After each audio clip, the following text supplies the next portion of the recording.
So this is a recording and translation and discussion of Pliny's letter 620, chapters number 11 through 13. So let's go ahead and get started.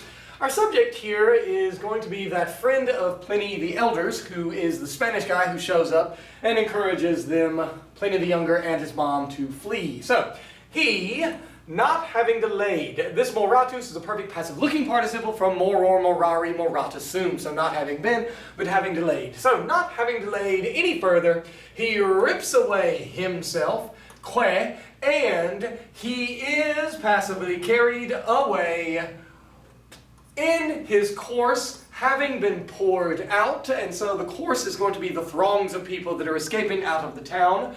And so therefore he is carried away in the crowd, having been poured out, fundo fundere furifusus, from the danger, your ablative of separation, nec multo post, and not by much, this is your ablative of degree of difference, afterwards, that cloud, and we have the historic infinitives there and there. Historic infinitives are merely the expressions of a verb that have not been conjugated, and people use it often in order to indicate quick, successive action, almost actions that are almost happening simultaneously. You translate it like a simple past. And so, therefore, not by much afterwards, that cloud descended onto the lands and covered the seas.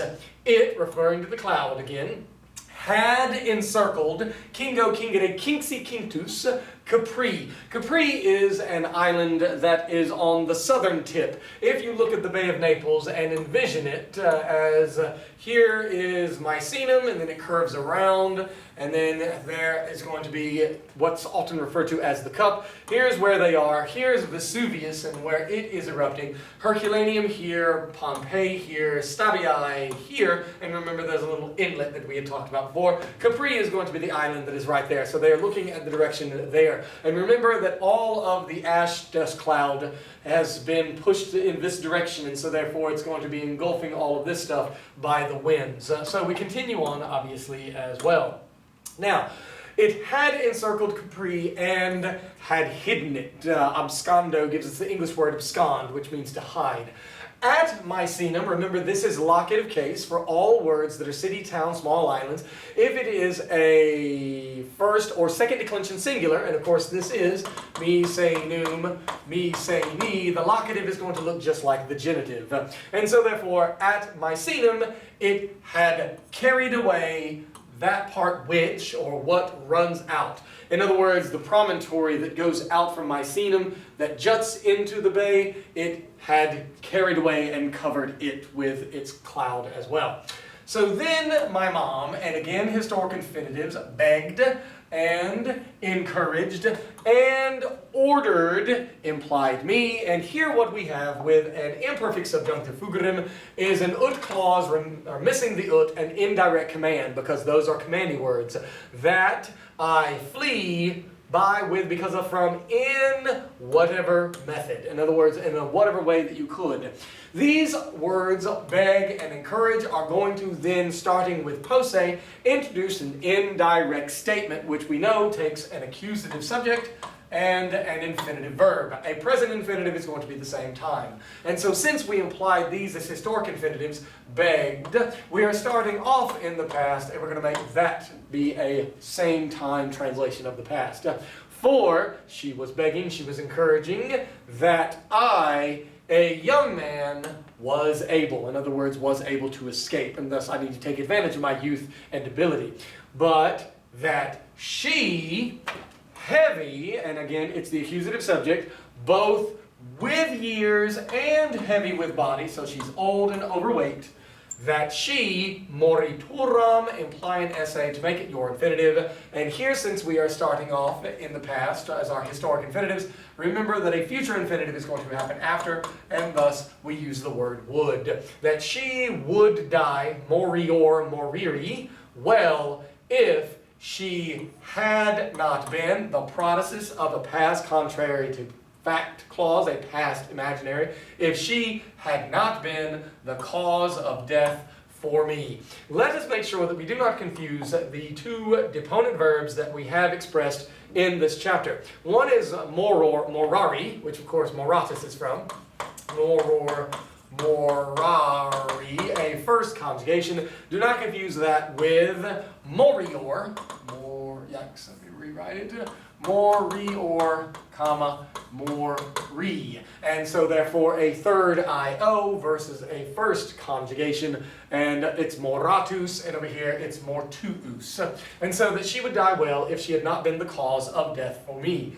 I, against this stuff, ego contra, implied, said that, and again we have the accusative subject, that I would not be, because again, futurum, and I would not be safe, nisi una, unless together. He is not going to abandon his mother and save himself. Then, dein, as in deinde, I, which is my subject kogo, having embraced a perfect passive looking participle, amplector, amplecti, amplexasum, her hand, the hand of her, I compel her, I force her to add her step. In other words, makes her come along, drags her along. She obeys, pareo parere, sickly, weakly, and she incusats, which we would add instead of an N, an AD. She accuses herself because she delays, and that's the same verb from which moratus come. She delays me. So she's blaming herself for slowing him down. Yam kinis. Now ash. Still, however, rare. So it's just like a little drizzle of ash. I look behind. A dense vapor, a dense cloud was overhanging emeneo emeneare on our backs, i.e. behind us. This cloud is looming, you could translate for emeneba. So a dense vapor cloud was looming in the backs. A vapor cloud which, having been poured on the land, terrai is dative because when you often compound verbs by adding a prefix, and that's what we have done to fundo, fundere, fudi, fusus, it will take a dative object, which we see there. A cloud which, having been poured on the land in the method of a torrent, was following us. I say that is a subjunctive.